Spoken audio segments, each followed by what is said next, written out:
Welcome, everyone. It's our November annual meeting, and this month we have Mr. Nik Bhatt from Gentleman Coders, and he is going to talk to us today about Nitro image editing.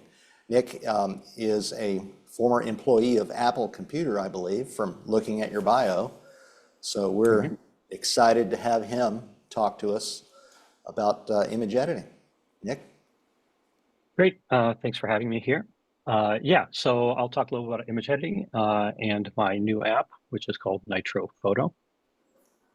Let me clear that whole thing. Just a quick thing about me, you talked about it some, but so I spent 18 years total at Apple. The last 10 were I was an executive there as the senior director of engineering. And I was in charge of engineering for a lot of products, Aperture, iPhoto, Compressor, Soundtrack Pro, a whole bunch of products along the way. In addition, I actually was in charge of Apple's RAW camera group. That group is the one responsible for adding camera support to for new cameras, the RAW decoder, and things like that. I also rather than just be a manager, I also designed and developed some of those features. So that's what kind of led me into developing photo editing apps on my own. And I left some time ago, back in 2015. To start this company. It's actually, despite the plural in it, it's just me. I'm the only gentleman coder here to write my own apps. And my main apps, one is called Raw Power, and the other one is called Nitro Photo. Raw Power is the original one. Nitro is a brand new one, and I'll be focusing today on Nitro. So Nitro, as I said, is a brand new app, and it's designed to try to, meet that middle ground for. It's very, very easy to use, but very powerful. So that's why I say for every photographer and for every photograph. So what is it? It is a photo editor and library manager. So I'll get into more of that in a little bit, but to start out with, it runs on macOS Ventura and also runs on iOS 16 and later. So iPads, iPhones, and Macs. Runs on Intel, runs on Apple Silicon, the whole thing. Provides powerful tools for RAW, also ProRAW, JPEG, HEIF, all that kind of stuff, all kinds of image formats, lots of tools for those things, and you can edit and manage those images, as I'll show in the demo. It was recently given a best new app and update thing from Apple on the App Store, so I'm pleased, and also the ratings are very good. So it's on iOS, for example, it's 5 stars, straight 5 stars in the US, and it's nearly 5 stars worldwide on both Mac and iOS. What I try to tell people is that Nitro is about a few things. One is working the way that you want to work. So it doesn't force you down a specific path. If you use Apple Photos or the Apple Photo Library, great. Nitro integrates with that. It can read the library. It can modify it. If you don't and you want to use folders in the Finder or folders in files.app on iOS, you can do that too. It uses XMP sidecars in that case in order to manage the data that you put into it.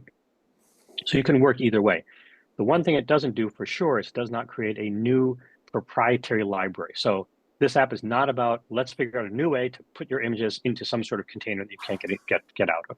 So it uses the Apple Photo Library or the file system. Also, shoot the way you want. So and I'll get into this a little bit, but Apple's camera support has been getting worse and worse and worse over time.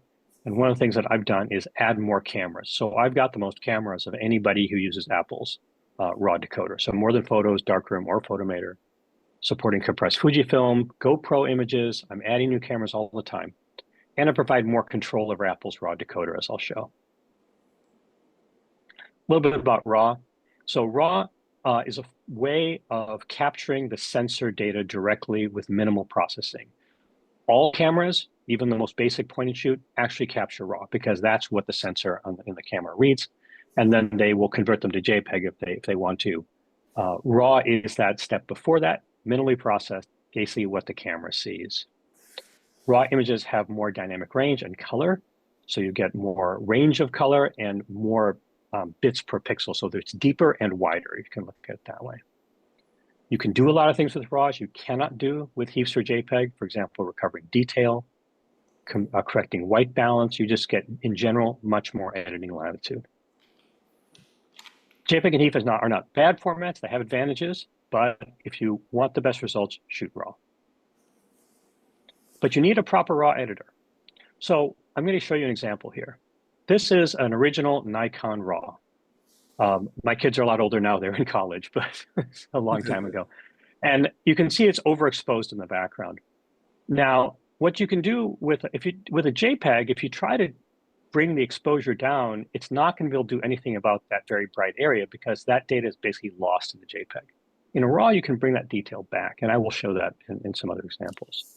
So in my application, if you bring exposure down by one stop, then you'll get this. You'll get these, just doing that, nothing else. There's more you'd want to do this image, but it brings back all this detail in the background. But if you use, if this were a JPEG, or even worse, if you use Apple's own Photos app and you bring their exposure down, you get that. So you get gray. So when I worked there and worked on Photos, I was in charge of Apple's Photos imaging. That was not true. Photos could handle RAW images, but they have broken it. So Apple does not properly handle RAW images in their own photo app. I have talked to them. They're aware of it. Unfortunately, they've not yet fixed it. So if I said you want to shoot RAW to get the best results, but you need an application that actually understands and processes RAW properly. And unfortunately, Photos does not currently do that. Okay, so enough about that. We'll jump into the demo.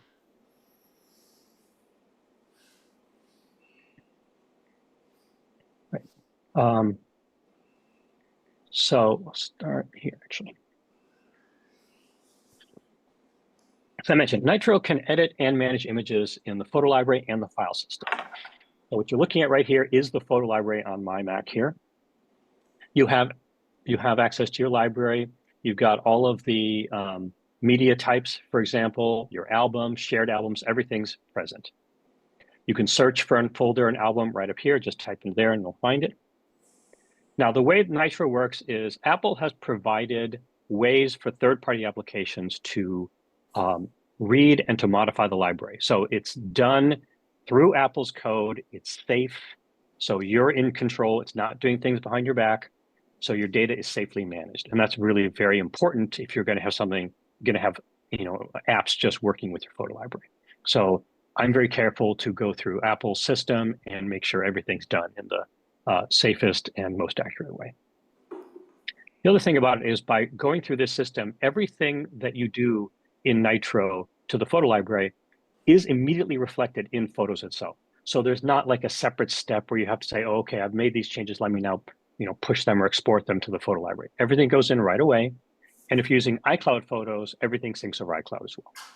So this you can think of as an alternate user interface for your photo library. I should mention the application does support both light and dark mode.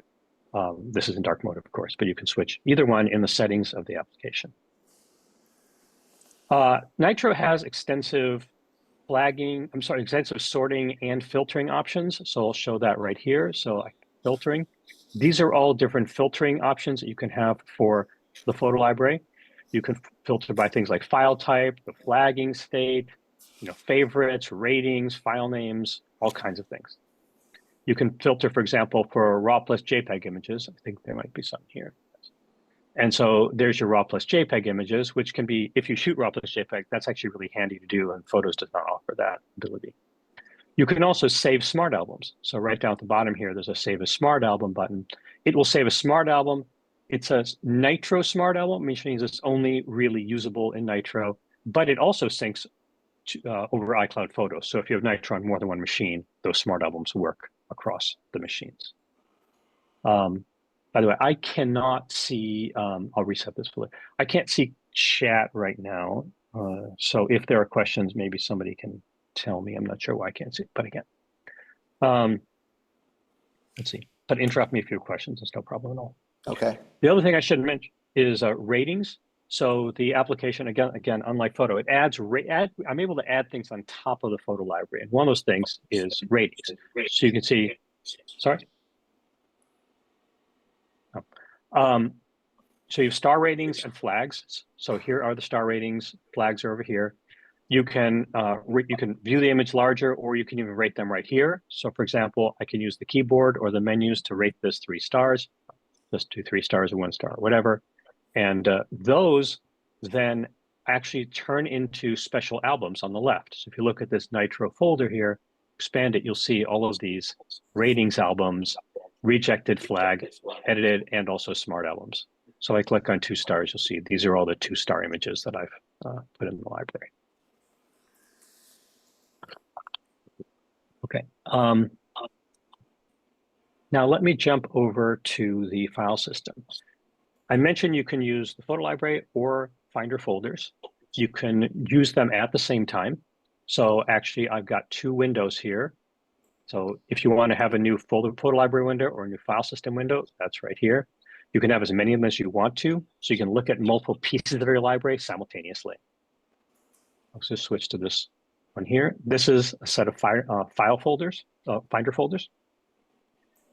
Unlike a lot of applications, this application does, for your own safety and security, it does not access your whole hard disk. So you'll look at a lot of things like Adobe Bridge or something like that, and it shows you your hard disk, and it's just looking at everything on your disk. But Nitro is different. It asks you to tell it what folders you want it to access. And so you tell it what folders you want to access right here, and then it puts them into this sidebar.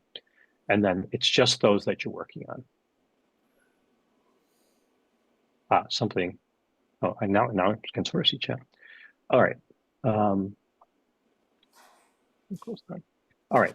Let's see here. So right here, these are all folders in the Finder that I have added to it. I'll go look at this Yellowstone directory right here. And when you work with the photo library, everything gets stored in the photo library. So ratings, edits, all that stuff goes into the photo library. When you're using the file system, instead I use these XMP sidecars. So I don't write to the original file. It puts a metadata file next to your original file. And because of that, you can edit and rate images anywhere, external drives, file servers, SD cards. You could plug an SD card in and actually rate and edit images right off the SD card. And you can move these things from machine to machine. I showed the filtering before for the photo library. It's also possible here as well. You can filter the same set of things. There's also a quick filter. You can filter, for example, by different star ratings or what have you. Clear the filter like that. If you want to see an image large, you just double click it. So I'll just pick one of these moose images here. So you can see that image there. On the left side, you can see ratings and zoom controls. There's keyboard controls for most things as well. On the right are other kinds of things. There's editing, info, EXIF tool, all kinds of things. So I'll show you first metadata. So this is metadata for this image. It's shot with a Sony. So you get all of this data about the shot and flagging rating, some detailed metadata here as well. But you can get even more metadata because it integrates with the EXIF tool program. So EXIF tool is able to provide basically everything that's in the image. And so this is all of the metadata that's in the image. And so Nitro exposes all that to you. The hearts that are next to it are favorites. So you can, if in EXIF tool, if you have certain things you are more interested in, you can hit these little hearts and then they'll show them to you. And if you click this heart, then it will show you just the ones that are your favorites. So as you go from image to image, you'll see those. For example, those things walked in. Okay. And there's a search field as well. You could search on here as well. So if you say white balance, oh, this is favorite filter. You'll see white balance there. Okay. You can zoom in with the Z key, or you can pinch and do all that kind of stuff. There's also keyboard shortcuts, so you can zoom in. One thing that Nitro will do is it will synchronize zoom between images.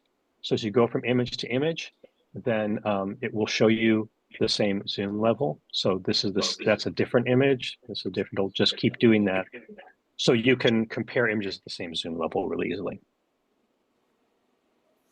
You can view images, multiple images up at the same time. So I'll go into an up mode here, and I'll pick multiple images.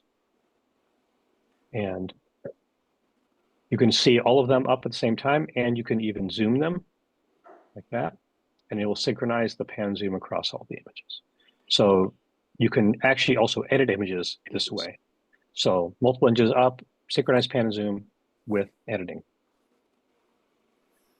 Okay, I will exit the end and move on to some of the editing features. So I mentioned camera support earlier, and a frustration that people have a lot, because I get the emails, is getting camera support. When they buy a new camera, they want to get their images to be supported by their applications. And Apple, unfortunately, has recently, in particular, a terrible track record in terms of adding camera support. And so you get a camera and you shoot images and you can't work with them at all, can't even see them. So that's been a strength of my applications for some time.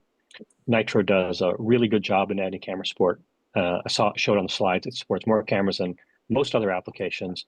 And it handles formats for cameras. So people who have Fujifilm cameras, there's a compressed format that Apple doesn't support. Nikon has a new compressed format that Apple doesn't support. I also support some high resolution modes and things like that. So I'll show this image, this one right here. So this image is shot with an Olympus Micro Four Thirds camera. It's normally 20 megapixels, but if you see right here, this is actually an 80 megapixel image. So this is a high-res image. And this image is not, even though the camera is supported by Apple, it can't open this image, but Nitro can. This over here is a GoPro. So if you have GoPros, you can shoot and edit RAW with Nitro. Okay. So let's go into more editing stuff here. I will start with this image. Editing is this first button right here. So Nitro has really extensive editing tools. So I'll start at the top here is just some shot information, which you can expand or track, but it gives you the basics of your image, the histogram, and then this four-way tool, which is the basically chunks of the editing interface. So the first one are these things I call quick fixes. So auto enhance, pilot recovery, spot removal, and cloning. That's kind of the start. So we'll start with auto enhance. So auto enhance is a great way to get started. It's a one button way to improve your image. So I'm going to hit the auto enhance button here. Now, one of the things about auto enhance in applications in general is that it's pretty much all or nothing. And that's not true about auto enhance in Nitro. Not only does it actually turn into things you can modify in the application elsewhere, but it has a slider that lets you adjust the intensity of the enhancement. So you can turn it up or down based on your opinion, your preferences. It remembers that. So if you just happen to like just a little bit of enhancement or maybe a lot, you can go from image to image and it will apply that enhancement to that percentage. If you want to see the image before and after, this little button here will do that for you. It looks like these two rectangles. So you can see it before and after. You can also press and hold on the image, hold the M key. There's a lot of different ways to see the image before and after edits. Okay. This image here shows, again, overexposure. So I showed that in that image before of my kids. And this is another good example. So when you take an image with such a bright sky, there actually is a lot of detail here, but it's not normally visible. You can, with the right tools, you can bring that stuff back. If you look at the histogram here, this gives you a sense for the distribution of, essentially distribution of brightness.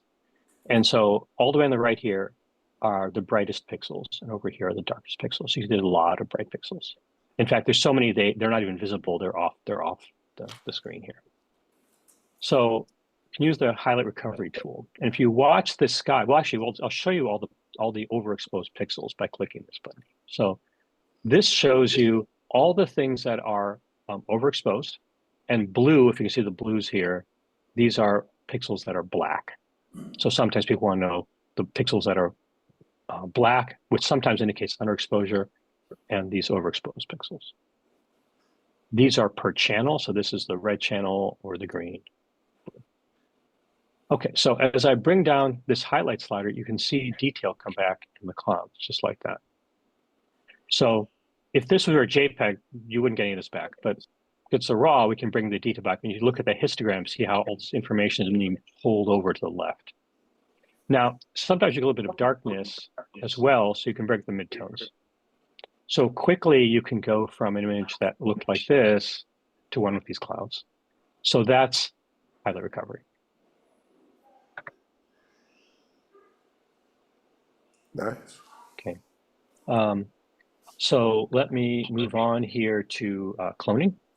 So Nitro has brushing, cloning, spot removal. So cloning is a way to copy pixels. So sometimes you've got an area, maybe there's a defect or a portion you'd like to just kind of copy it with some other part of the image. And that's what cloning does for you. The way you do that in Nitro is it's got a whole brushing interface here. You have brush sizes, strength, softness. You can kind of dial these up and down. I'm going to remove these stems here. So I'm going to pick an area, this little black area here, this is fine.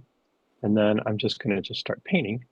You can see I can remove right there, right? I can clean it up a little if I want. I can also remove this area there. And I've just removed those stems really easily. So cloning is a great way to clean up certain types of images. It's not what you want to do in all cases, but in some cases, it actually gives you the best results. And we'll move on to this image here. So we'll go to presets. So the application has extensive presets. There are a whole bunch that are shipped with the application. So, different types of color presets and curve presets, white, black and white. You can make your own. So anytime you edit an image, you can save it as a preset. So like, for example, I saved this preset right here. That is a bunch of adjustments in Nitro that are all wrapped into a single adjustment. There's also LUTs. A LUT is a lookup table. So it's another way of applying a style or an effect to an image without using sliders. So film simulations are an example of that. Nitro ships with a whole bunch of film simulations that are that look like the ones for Fujifilm cameras. But they work with any camera, not just Fujifilm. And then there's a whole bunch of other ones as well. So you can apply, different types of looks to your images really quickly. You can do that in addition to everything else that you can do with the application. And you can also add your own LUTs or import them from other places. There's tons of free LUTs out there with different styles that really can make an image, really change the mood or look of an image.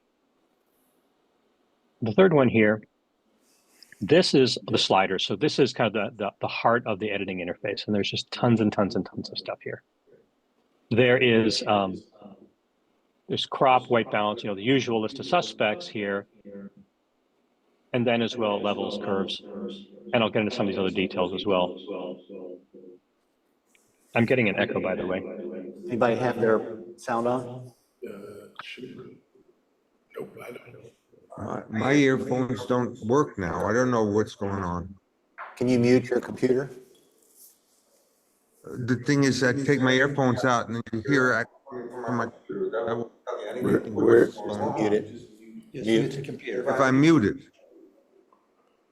yeah, there. Thank you. No, it's still there. I thought I was muting it. Okay. I pushed Okay. Okay. But the thing is, there's somebody else talking, right?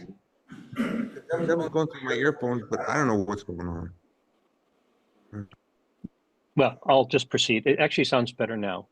I don't hear the echo anymore. So that's great. Thank you. So let's take an image here. This is shot in Yellowstone. And so it's what I'm going to show you the HSL adjustments. HSL stands for hue, saturation, and luminance. And that sounds complicated, but what it really is doing is it lets you work selectively with color. So it lets you, for example, work with just oranges or just blues or just green grass and stuff like that without changing the rest of the image. So for example, if I want to, if I just saturated this image, for example, then it's going to saturate the whole image. The bottom will look very unnatural, while maybe what I'm trying to do is work with this sky. But if I just want to work on the sky, I can use something like HSL. So HSL comes with these different colors right here. These are built-in hues. This is orange, for example. So if I want to work on just basically the orange pixels, the stuff here at the bottom, you can see I can very easily adjust the oranges, but the sky doesn't change. Alternatively, I can just work with this blue. Now, I may not know exactly what color or what hue that is. This right control here called tart is the target, and it lets me click and drag on the image. What I'm going to do is I'm going to use the luminance. I'm going to make this image look a little darker or deeper. So I just drag on the image here, and you can see how the hue changes, or the luminance changes of just the sky. So I can, for example, do that to the sky, and then maybe I'll do something similar with this orange here, right? So I can do different things with different hues really easily with HSL. So it's a very powerful tool for working selectively.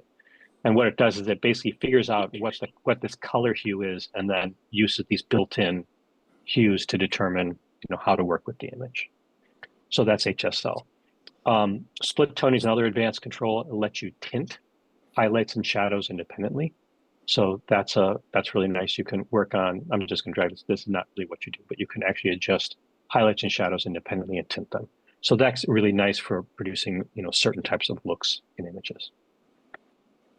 I've been editing a mix of RAWs and ProRAWs and JPEGs because the application's good at all of those things. It has special controls for RAWs. I showed you for that image that had the overexposed sky. And I'll go into that a little bit more. The thing about Nitro and my other app, Raw Power, is it has the most control over Apple's raw decoder. Part of that's because I used to be in charge of that group, so I know a lot about how the decoder works and what the different hooks are that Apple provides to developers.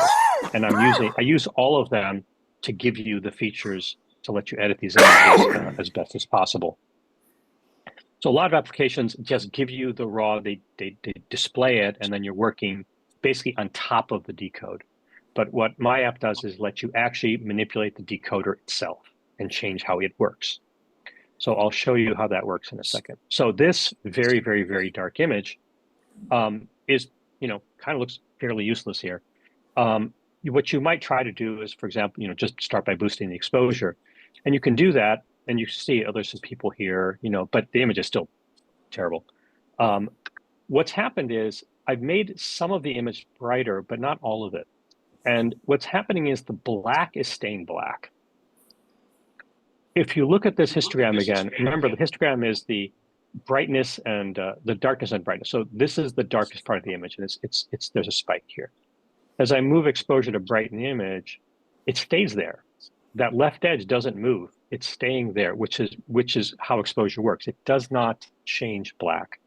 And when your entire image has a lot of black in it, you're kind of a little stuck. This is where control over Apple's decoder pays off. There's a thing called black point, and I call it blacks in my application here. And that changes essentially what the decoder thinks is a black pixel. And so as I move this slider right here, you can also look at this histogram and watch what happens. Don't worry about what the image does too much. But as I move this, you can see how that now pulls away. So what I'm doing is I'm changing what the decoder thinks of as black. Now that's something you cannot do with a JPEG, and you can't do with another editor unless they have all of these ways of connecting into Apple's RAW. So I'm going to do this just a little bit, just until it just kind of starts to pull away. What that means is that then I can actually use the other tools much more effectively. So as I brighten this, now the lava rocks look a lot more natural. They no longer look black. And see now you're starting to see more interesting stuff here as opposed to just that big cliff. So maybe I would do it that way. Maybe I would do some mix of shadows or whatever.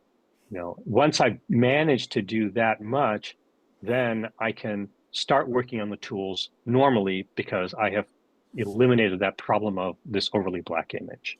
So that's something that Nitro does that's unique. So the black side, there's one called whites as well that adjusts another very specific control in the raw decoder.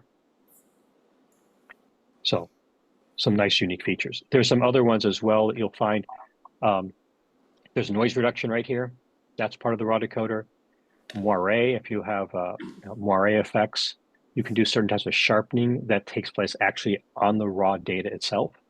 So these are all special hooks into Apple's raw decoder. Another example of those types of special hooks, this is a pro raw image.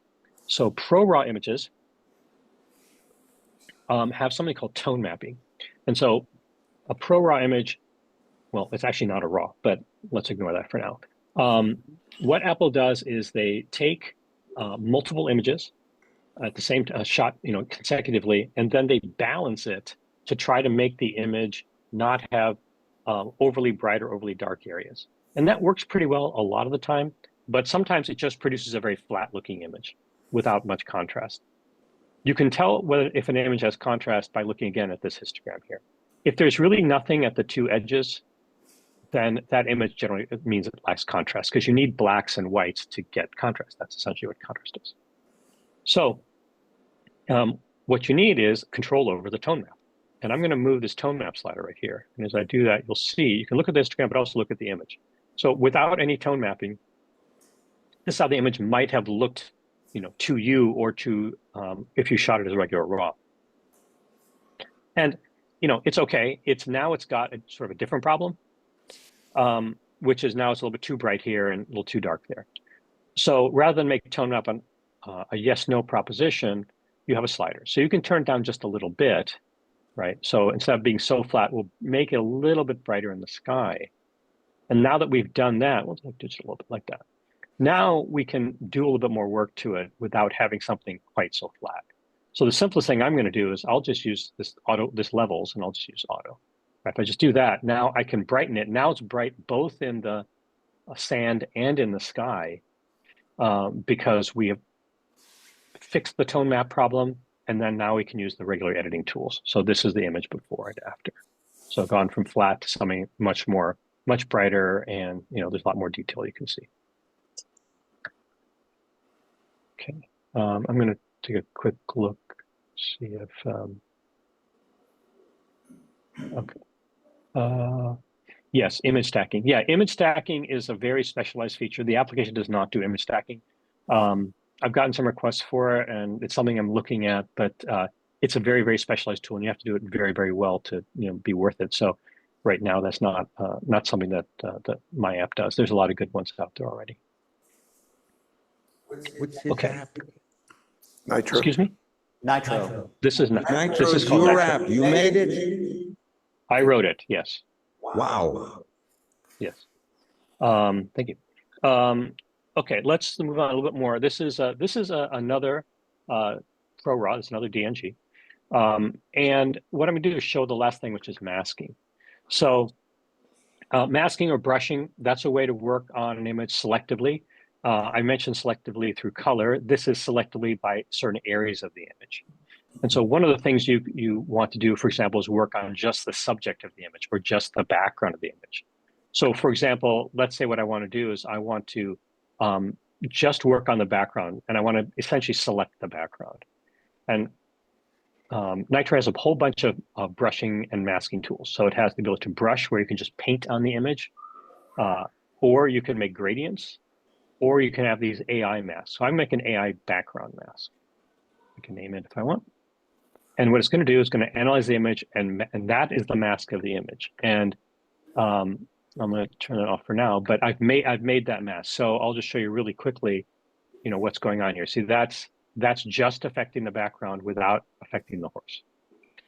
So that's a very quick way of getting either the subject or the background. So what I can do is I'm now working on the background. So what I'm going to do is I'll probably, adjust. You can see I'm just adjusting the grass and the sky a little bit.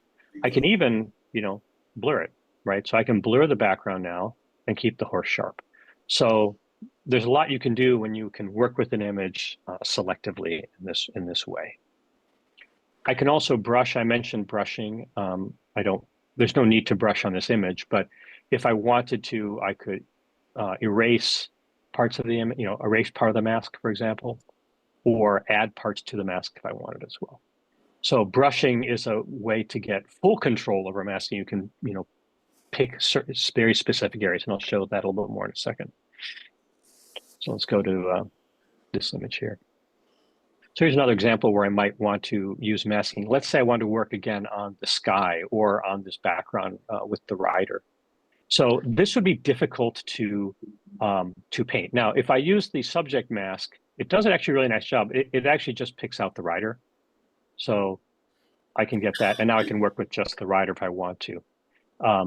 But actually, I don't want that. I actually want, if I wanted to work on, let's say, the sky, then it's going to be very hard to do this. I don't have a selection tool necessarily just for that. And if I want to use the brush like this, oops, let me switch to new mask, new brush mask. If I want to use the brush, then I'm going to make a mess. It's going to be very hard to get this edge. So I'm going to try something called edges. And edge-aware brushing lets me just paint right across, just like that. I got that echo again, by the way. And then once I've gone past the rider, I can just paint, and now I got the whole sky. So now that I have that, I can start working with just the sky. I'm doing research for him. No, we're getting it. We're getting the echo. We're getting the echo again. I'm checking. It's muted. My computer. No, it's not doing Zoom on it. Anyway, so that's a way of using brushing. You can use edge-aware brushing to let you access areas that might be difficult to either select or paint. So that's the rest of masking. I'll finish that part off with a vignette. So a vignette lets you, isolate the subject or highlight a subject. And I actually have the ability to move the vignette anywhere I want. So instead of just being in the center, I can move it down a little bit. Okay. Last thing I want to show is export. Export Nitro is very powerful. You have the ability to make new images you can store on your Mac, or you can save them to the photo library.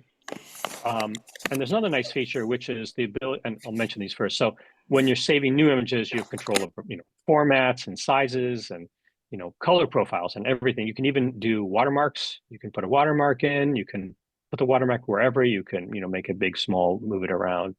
Whatever you want. So there's a watermarking feature. And then this one's interesting as well.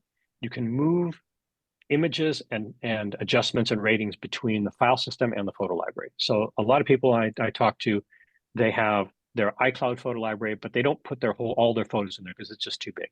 They don't have enough space, or they don't want to use so much space.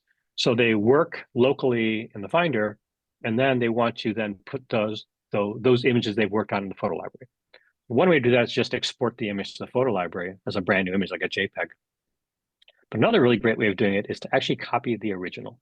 So you can copy the original, but instead of just putting the original, puts the original and all of the adjustment information. Once you've done that, then you can actually go to the photo library and keep working on the image. So it lets you move all of the Nitro data between the file system and the photo library. You can be in the photo library, move things to the Finder, or from the Finder to the photo library.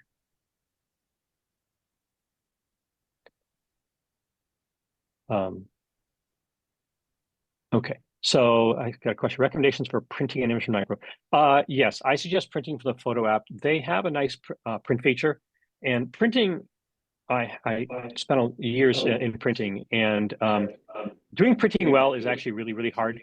So the fact that they have a good printing feature is one I use it myself. So when I want to print, I just use photos. Okay. I'll move on to a couple other things here. There's, I'll show you. Let me bring this up here. So I mentioned this runs also on iOS devices. So let me bring that up.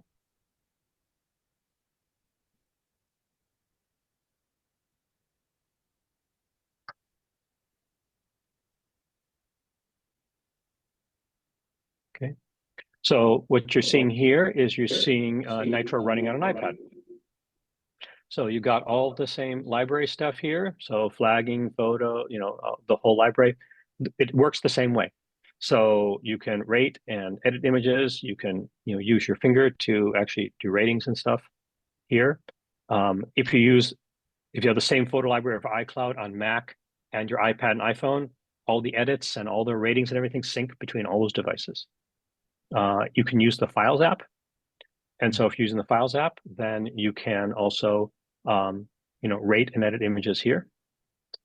I showed you N up, multiple images up, and on the Mac. I've got that also running even on an iPad. So you can actually pan and zoom. These are 40 megapixel Sony RAWs. These are big images, and it handles them very easily. We've got all the same editing tools that you saw before, along with auto enhancing and masking and AI and all that jazz. So Nitro on iPad is got all the same features as the one on the Mac. And then one other thing I'll show quickly here.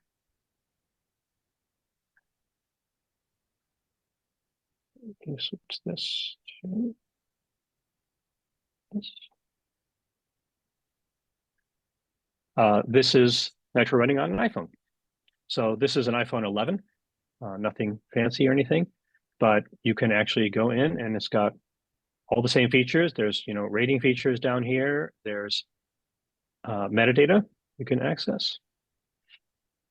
And all the same thing, auto enhancing, cloning, all the same tools, all the raw tools, HSL, everything's present even on an iPhone.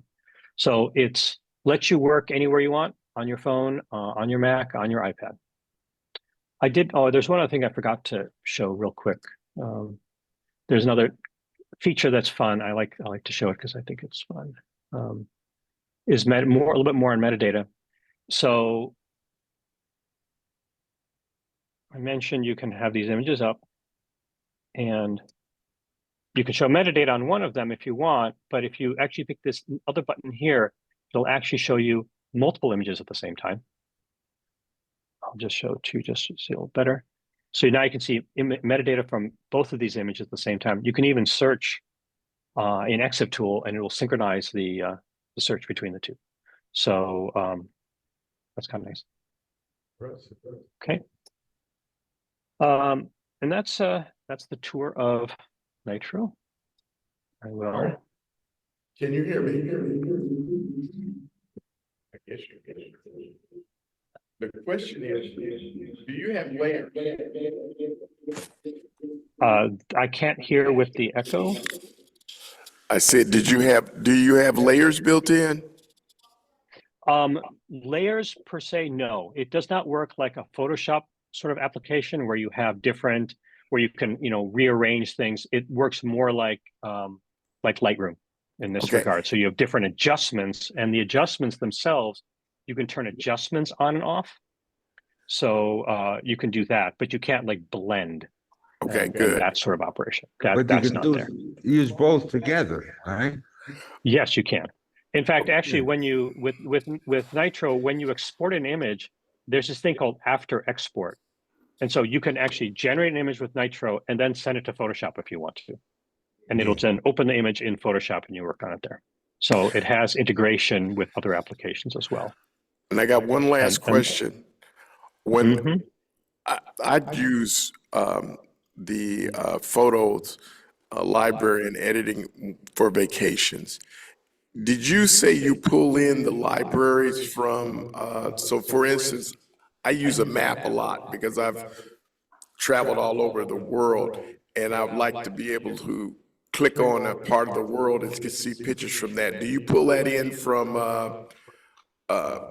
Apple? Sort of. So if you have an image with GPS information, then it will show that data here. Right here, for example, this is shot in Hawaii. What it does not have yet, and I want to add, is a much more sophisticated mapping feature that lets you do things like filter by area or adjust location. So because it's a relatively new app, I haven't gotten to do those kind of things yet, but I'm really interested in that kind of thing. So it's something I plan to do. Thank you. Nik, why did the Apple several years ago do away with the 5-star rating system for their photos?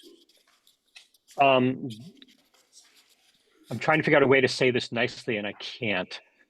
because the people who were in charge didn't think that was a good that was necessary. I'll put it that way. Disagree. I see you put it in your system, which I like. That was job one. Restore star ratings. So star ratings and flags are really important. The app, by the way, also does support, if you're using the file system, it also does support binder tags. So so if you use binder tags, it can integrate with that as well. Okay, thank you. Okay. And that's about, I'll just finish this real quick. I'll just tell you if you're curious how it works. So I tried to also do the process of buying Nitro a little differently from other people. So almost every app nowadays is essentially kind of a forced subscription. If you want to even try the application, you have to sign up for a subscription. I hate that. I don't know how you guys feel, but I hate it. So I hate having to sign up for a subscription just to try something. So I don't do that. If you download Nitro, then you can, the first thing it does, it brings up a dialog and says, you can start your 7-day free trial. There's no subscription sign up. You don't have to pay anything. There's nothing to cancel. You have to do this thing with the App Store where you purchase a $0 item. That's just an Apple weird thing, but it doesn't charge you anything and you don't have to cancel anything. You get 7 days. And after that, you can decide if you don't want to use the app, no problem. You don't even have to do anything. If you want to buy it, you can buy it. A lifetime purchase, all updates are included. Or if you want to use a subscription, which is less expensive, or at least over the short term, you get that option too. If you get the Mac or the iOS version, you get everything. You buy on the Mac, you get the iPhone and iPad versions. You buy on the iPhone, you get the Mac and the iPad versions, everything. So it's all one purchase with the completely free trial. And then this is the website, nitrophoto.app. That's it. Thank you. Very nice. Excellent. Yeah. I did have a couple of questions myself. Sure. You had talked, or you showed the AI background and that kind of thing. Do you plan on putting more AI tools into Nitro? Yes. Yeah, there's multiple ones in the works right now. So the spot removal tool is not very sophisticated in the app. So I'm working on a much more sophisticated AI-based one. It's analogous, not identical to now, because the one that Apple's putting in photos with this cleanup thing. In addition, there's stuff for noise reduction, sky detection, things like that. So yeah, I'm trying to add more, but I don't want to go overboard with AI. I think AI is a real mixed bag. It does some things very well and does some things very badly. So I'm trying to pick and choose. Right. And then I see you haven't been at Apple since 2015. What's the risk of them changing the way they handle RAW, affecting your app?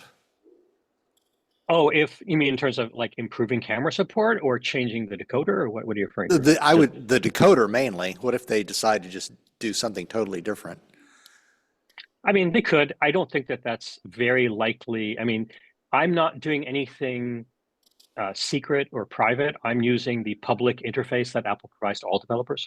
So while you never know what Apple's going to do, it seems unlikely that they would do that. If they decide to actually start improving camera support, then that would be great for everybody, including me. Mm-hmm. So I would like them to do more work on their raw decoder because I rely on it. And then my last question, I see that you designed this yourself.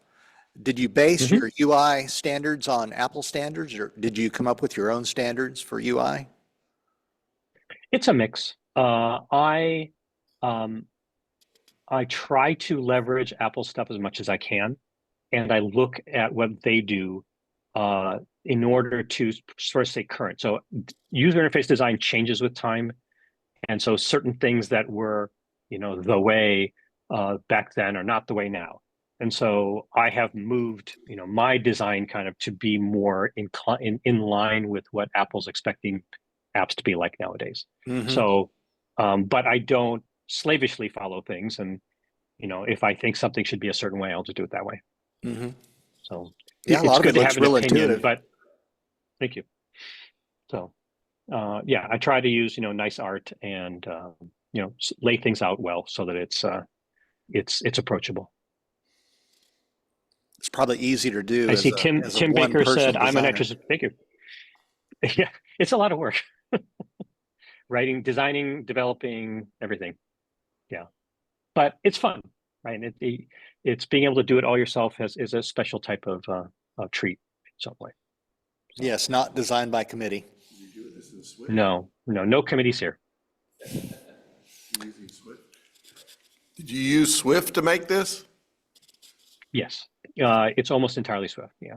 The previous app is written not in Swift because it's older, but the new app is entirely Swift. And that means that you haven't done Swift UI yet, huh? Well, Swift and Swift UI are different things. So Swift is a Yeah. programming language, and Swift UI is a framework. Swift UI, I have not had a lot of, I have not had good luck with Swift UI in terms of building truly good cross-platform user interfaces. It's really good if you want to build something quickly on iOS or on Mac, but when I've tried to build something very, very precise or very sophisticated, I run into a lot of limitations. So one thing about Swift UI is it doesn't have all of the same controls. So an example is the map. The Swift UI interface for the map that I showed you for Hawaii, they have much less in terms of things you can do to the map than if you use the previous way, which is called UI Kit. So for a professional level app like this, I need all the controls Apple provides, and Swift UI tends to not provide those consistently all over the place. And sometimes things look perfectly on the Mac, but don't look right on the iPad. I make them look good on the iPad, they don't look good on the Mac. It's like, I don't need that kind of grief. I don't have time for this. So I'll build things, I use UI Kit instead, and that works great. And as Swift UI gets better, I can start adding Swift UI when that makes sense. But it is yet to make sense. So one of the things I want to say kudos to you. I hate subscriptions only because a lot of times I forget. Sure. What is your price? And for you, I want to make sure that you're still in business. You said I get free upgrades. How can I pay you again once I buy the product? Because again, it costs you money to keep working at it. So first, how much is it? And how can I keep you going? So Nitro for a lifetime purchase. So I don't want to overcomplicate this. If you have my previous app, Raw Power, then there are discounts for people who buy Nitro. If you don't have Raw Power, then I'll just tell you the not discounted price. So Nitro for a lifetime purchase is $99, $99.99. The subscription is like, I can't remember, it's $3.99 a month, and it's either $20 or $30 a year. I don't know. It's on the App Store. Let me bring up the App Store. The reason I don't know these things is because I just don't pay attention to it. So yeah, the lifetime purchase is $99.99. The annual plan is $30. The monthly is $3. The thing with lifetime purchase, as you essentially implied, is not a great business. You have to keep working on the product, but you only get paid once. The fact is, though, in photography, unless you're Adobe, you're kind of stuck in terms of offering that sort of thing, because that market essentially requires that sort of thing. And that's fine. I understand that. So what I've done is price the lifetime high enough so that it supports development for multiple years. So. Anybody else Any other have a questions question? or comments?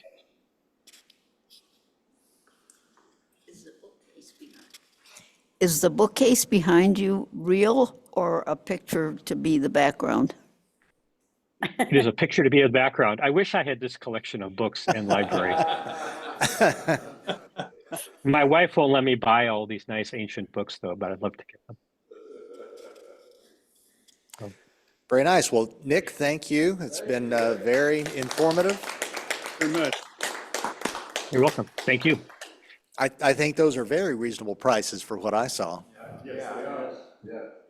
Thanks. One more question from Paul. Do you have to understand the vision part of the chip, of Apple's chip? They have some kind of visual intelligence thing. And when you interface with that, right? With it doing your stuff? So if you're referring to, so there's Apple Intelligence and there's a visual intelligence component that's new. Those right now are not really applicable to this sort of photography and photo editing. So, but I'm staying on top of Apple Intelligence, and so I'm going to be, working with it wherever it makes sense to. Right now, most of that kind of stuff is not stuff I can really use, but I need to dig into it some more. I went into the App Store on my iPhone, and there's something called Nitro Photo. Is that it? That's the one. Yes, it is. But it doesn't say it costs. It just says in-app purchases. Right. So the way it works, because it has a trial, there's not a single upfront pay me $99. You download the app. And so like a lot of applications, you download the app, and then when you first launch it, it will say, you can start your trial here. You can click on link to view prices, that sort of thing. So you start the trial. The trial is free. As I said, there's no subscription to sign up for. It will ask you to pay $0 because the trial has to have a actual Right. Yeah, you item said on the that store, and the earlier. item is free. So that's how it works. And then after 7 days, if you don't want to, you can keep using it. After 7 days, it just doesn't, it turns off some of the features after 7 days. Okay. But it'll also ask you if you want to then, buy it or subscribe or whatever. So that's why it starts as so. But if you go to the App Store right now and you scroll down so you go to the Nitro photo listing. Let me do that really quickly here. I'll do it. I'll bring up my phone here. It's right here. So let me screen share one more time. Give me a second here to get that going. Share screen, and I will this and move this out of the way. All right. So, all right. So you can see this. So I'm going to here. Control. Okay. All right. So here's Nitro Photo. Yeah. And you see that now if you go to the listing here, 4.9, I lost 0.1 star. I'm very disappointed. Okay.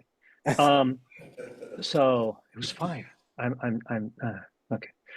So if you keep scrolling out to information here and you pick in-app purchases, then you'll see everything.